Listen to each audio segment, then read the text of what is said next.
Boa tarde, Pai do Senhor. A palavra que eu vou passar para vocês hoje está escrito em Mateus 16, versículo 21, que diz assim: Daí em diante, Jesus começou a dizer claramente aos discípulos: Eu preciso ir para Jerusalém, e ali os líderes judeus, os chefes dos sacerdotes e os mestres da lei farão com que eu sofra muito. Eu serei morto e no terceiro dia serei ressuscitado. E Pedro, tomando-o de parte, começou a repreendê-lo, dizendo: Senhor, tem compaixão de ti, de modo nenhum te acontecerá isso. E Jesus ele vira para Pedro e fala: Saia da minha frente, Satanás. Você é como uma pedra no meu caminho para fazer com que eu tropece. Pois está pensando como o ser humano pensa e não como Deus pensa. Já parou para pensar que cada pessoa passa por uma tempestade diferente? Já parou para pensar que cada pessoa tem sonhos diferentes, tem desejos diferentes? Já parou para pensar que no meio desses sonhos, desses desejos, dessas vontades, tem pessoas que participam deles? E a vida ela é assim. A vida é feita de escadas, de construções. Mas nesse caminho sempre vai ter aquela pessoa mais próxima a você que vai querer interromper aquele sonho.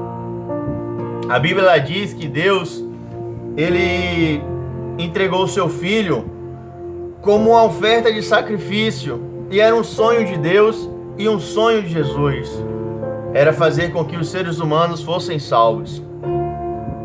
Porém, a Bíblia também fala que o discípulo Pedro, que estava o tempo todo com Jesus, estava sendo usado pelo inimigo.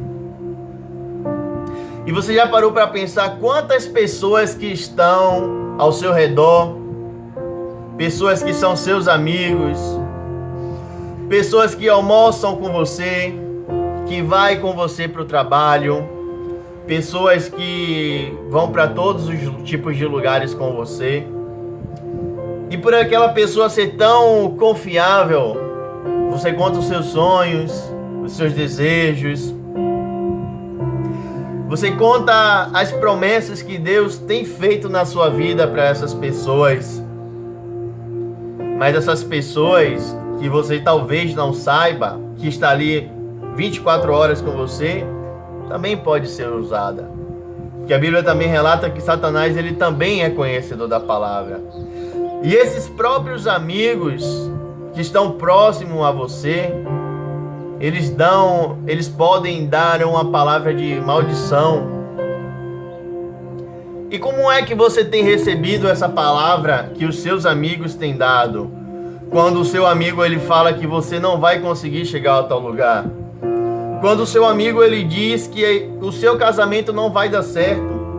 Quando o seu amigo ele fala que é melhor você desistir, porque você não vai chegar naquele lugar. E você tem contado os seus sonhos para seus amigos. Você tem contado as suas dores, as suas aflições. Talvez você tenha largado uma pessoa que você ama por conta de um amigo. Talvez você desistiu de lutar por aquela pessoa por causa de um amigo. Talvez você desistiu de um concurso. Talvez você desistiu de um emprego porque um amigo seu, um familiar seu, um parente seu disse que você não ia conseguir tal coisa. E eu fico me perguntando, naquela época quando Deus ele disse: Noé, construa a arca. Noé ele não tinha habilidade, Noé ele não tinha ciência do que fazer, ele apenas escutou Deus falando. Numa época em que não chovia, fazia épocas de seca, e Noé ele simplesmente ouviu a voz de Deus, a promessa de Deus, e continuou construindo a arca. E eu penso, quantas pessoas não chegaram para Noé e disse: cara, para que você está fazendo isso? Onde esse barco ele vai navegar?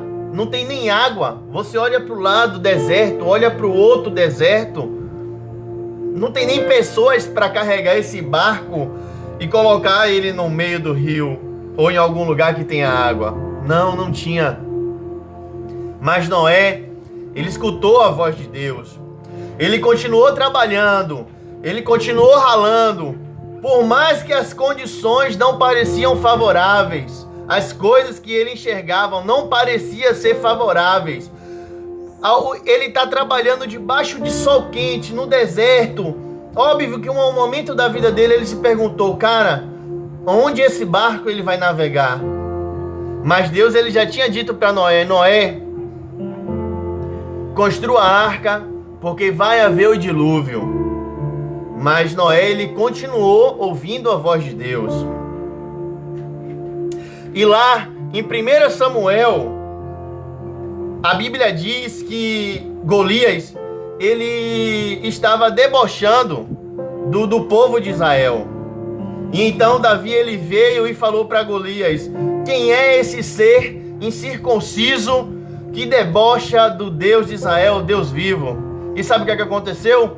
Eliabe, a Bíblia fala que Eliabe foi o primeiro a debochar dele. Sim, Eliabe, o seu irmão primogênito. E sabe o que ele disse? Ele disse: cala a boca, Davi, seu falador. É por isso que você está lá cuidando de ovelhas.